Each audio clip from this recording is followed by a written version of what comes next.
परिचय। हे रश्मि, मधुमक्खी के छत्तों में उन छेदों को देखो। हाँ, मधुमक्खियां कितने सुंदर छत्ते बनाती हैं। क्या तुमने उन छत्तों पर ध्यान दिया है? वे एक प्रतिरूप में हैं। हाँ, वे एक प्रतिरूप में हैं। प्रकृति में हम बहुत सी चीजों में प्रतिरूप प्राप्त कर सकते हैं। चीजें जैसे? जैसे पाइन कोन। वाह, मैंने पहले कभी इस प्रतिरूप पर ध्यान नहीं दिया था। हमारे गणित के अध्यापक ने हमें इनमें से एक प्रतिरूप के बारे में पढ़ाया था, जो उत्तरोत्तर पद अपने से पहले के पदों में एक निश्चित संख्या जोड़ने से प्राप्त होते हैं। ये मजेदार है। मैं भी ऐसे प्रतिरूपों के बारे में जानना चाहती हूँ। ठीक है, तो आओ मैं तुम्हें इसके बारे में विस्तार से बताता हूं। उद्देश्य। इस पाठ के अंत में आप निम्न करने में सक्षम हो जाएंगे: समांतर श्रेणी की व्याख्या करना, पदों और सार्व अंतर को परिभाषित करना, समांतर श्रेणी का व्यापक रूप लिखना, समांतर श्रेणी का nवां पद ज्ञात करना, दी गई समांतर श्रेणी के प्रथम n पदों का योग ज्ञात करना, समांतर श्रेणी से संबंधित उदाहरणों को हल करना।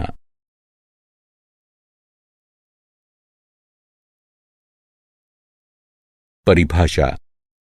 प्रकृति में बहुत सी वस्तुएं एक प्रतिरूप का अनुसरण करती हैं, जैसे सूरजमुखी के फूल की पंखुड़ियां, कैक्टस पर पाए जाने वाले प्रतिरूप इत्यादि।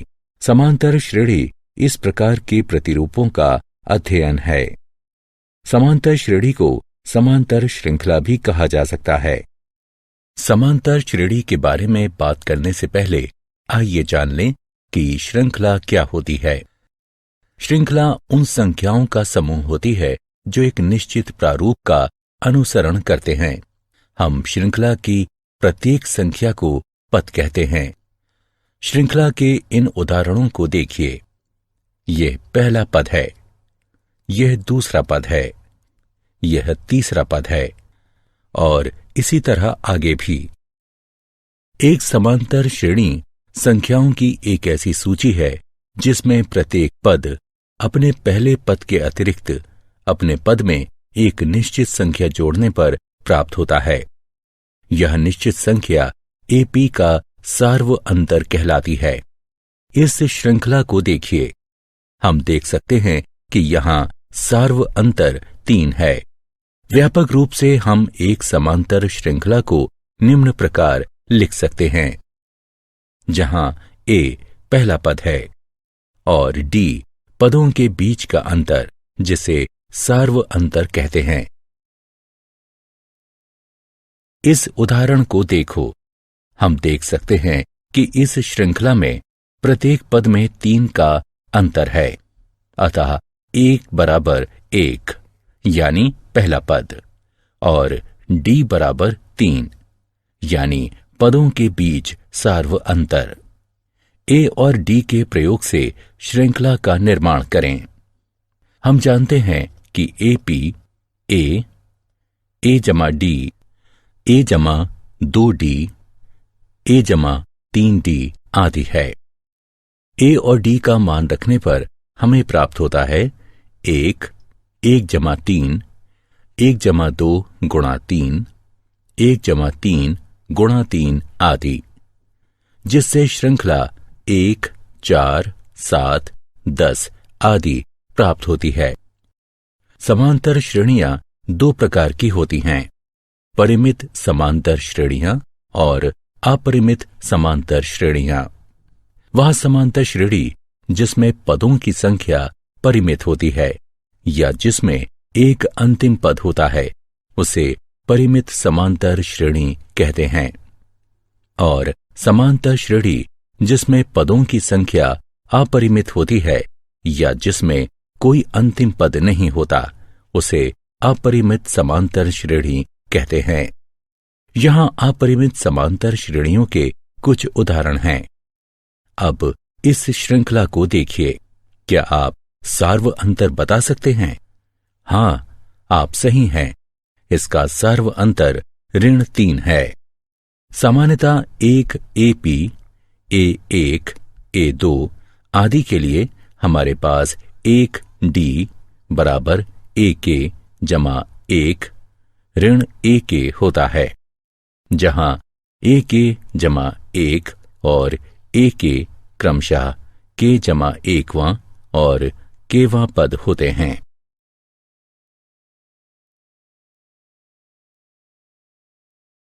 उदाहरण। आइए कुछ उदाहरण हल करें। इस श्रृंखला को देखिए। हम ज्ञात करेंगे कि ये संख्याएं AP बनाती हैं या नहीं। यहां A1 ऋण 3 है, A2 ऋण 3 है, A3 ऋण 3 है, इत्यादि। आइए A2 ऋण A1 ज्ञात करें, जो कि 3 ऋण 3 के बराबर है, जो कि 3 जमा 3 बराबर 6 के है। साथ ही A3 ऋण A2 बराबर ऋण 3 बराबर ऋण 6 है। इसी तरह A2 ऋण A1 A3 ऋण A2 के बराबर नहीं है। दी गई श्रृंखला समांतर श्रेणी नहीं है।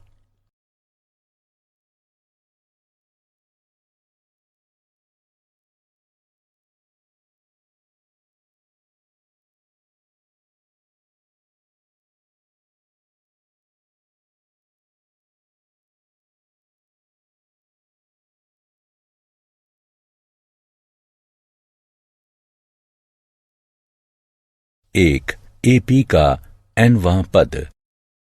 यदि एक समांतर श्रेणी का पहला पद A1 है और उत्तरोत्तर पदों का सार्व अंतर D है, तो श्रृंखला का nवां पद निम्नलिखित होगा।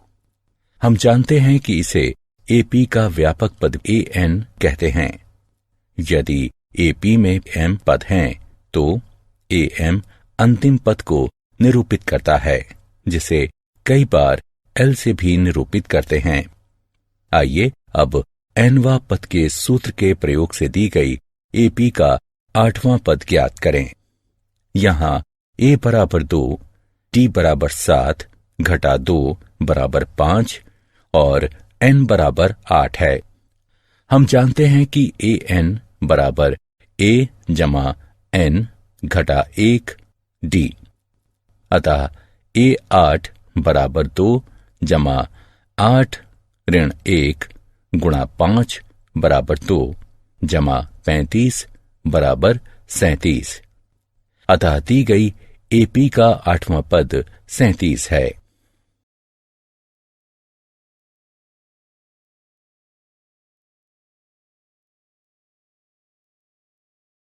उदाहरण। वह AP ज्ञात कीजिए जिसका चौथा पद 6 और 7वां पद 9 है। हल। दिया गया है कि चौथा पद 6 और 7वां पद 9 है। अतः A4 बराबर A जमा 4 घटा 1 D। इसलिए जो A जमा 3D बराबर 6 के है, इसे 1 के रूप में अंकित कीजिए।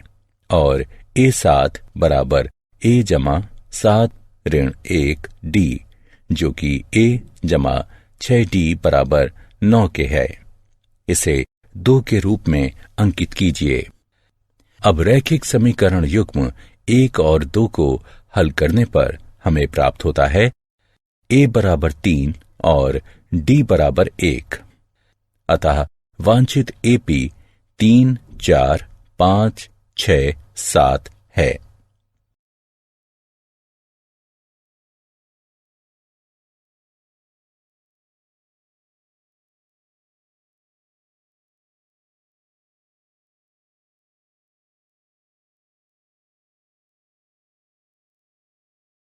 AP के प्रथम n पदों का योग। हम जानते हैं कि AP का nवां पद AN बराबर A1 जमा N ऋण 1 d होता है। मान लीजिए कि AP के प्रथम n पदों का योग S है, अतः हमारे पास है S बराबर A जमा A जमा D जमा A जमा 2D जमा इत्यादि जमा A जमा n ऋण 1 D। इसे 1 के रूप में अंकित कीजिए।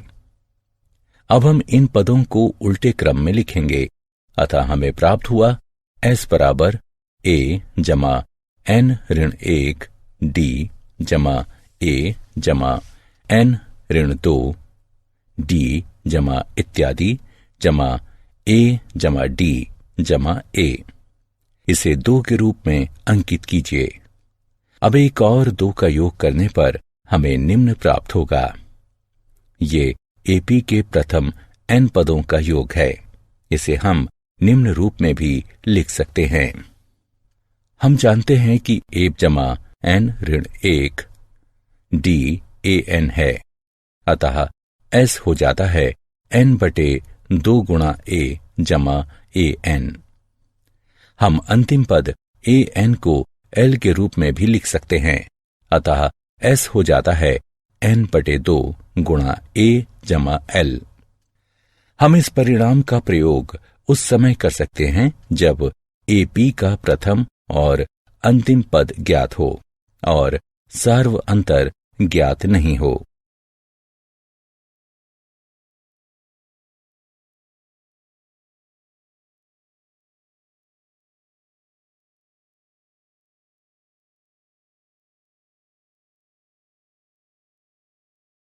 उदाहरण AP बराबर 2 4 6 इत्यादि के प्रथम 40 पदों का योग ज्ञात कीजिए। हम देख सकते हैं कि दी गई श्रेणी AP है, जिसका प्रथम पद A बराबर 2 और सार्व अंतर D बराबर 2 है। हमें प्रथम 40 पदों का योग ज्ञात करना है, अतः n बराबर 40। हम जानते हैं कि S बराबर n बटे 2 2A जमा n ऋण 1 D, अतः S 40 बराबर 40 2 गुणा 2 जमा 40 ऋण 1 2 बटे 2, जो कि 20 4 जमा 78 बराबर 1640 के बराबर है। अतः AP के प्रथम 40 पदों का योग 1640 है। प्रथम 1000 धनात्मक पूर्णांकों का योग ज्ञात कीजिए। मान लीजिए कि S बराबर 1 जमा 2 जमा 3 जमा इत्यादि जमा 1000। AP के प्रथम n पदों के योग का सूत्र प्रयोग करने से हमें निम्न प्राप्त होगा और n का मान रखने पर निम्न। यह 500 गुणन 1001 के बराबर है, जो कि 500 होता है। अतः प्रथम 1000 धनात्मक पूर्णांकों का योग 500 है।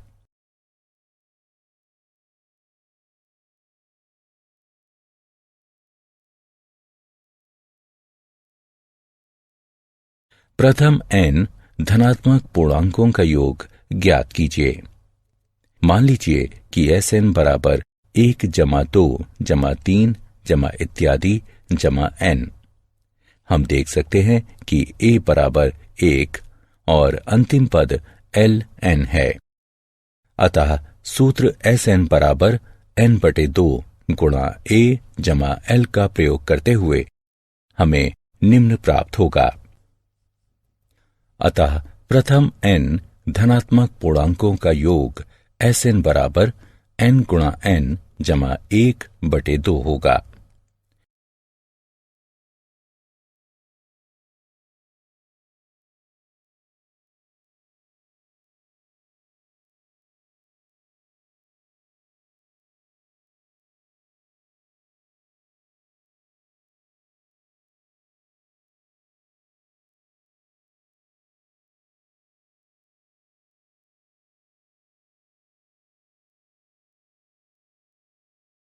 उस एपी के प्रथम 19 पदों का योग ज्ञात कीजिए जिसका nवां पद 2n जमा 1 है। क्योंकि nवां पद 2n जमा 1 है, अतः प्रथम पद बराबर 2, 1 जमा 1 बराबर 3, द्वितीय पद बराबर 2, 2 जमा 1 बराबर 5 आदि, और 19वां पद बराबर 2, 19 जमा 1 बराबर 39। अतः संख्याओं की सूची जो हमें प्राप्त होती है 3, 5, 7 इत्यादि 39। अब S19 ज्ञात करना है। हमारे पास है n बराबर 19, a बराबर 3 और l बराबर 19। अतः S19 बराबर 19/2 गुणा 3 जमा 39 है। यहाँ 19/2 गुणा 42 के बराबर है। अतः एपी के प्रथम 19 पदों का योग 399 है। क्या आप जानते हैं एपी का nवां पद उसके प्रथम n पदों के योग और प्रथम n-1 पदों के योग का अंतर होता है, यानी an बराबर sn ऋण sn ऋण 1।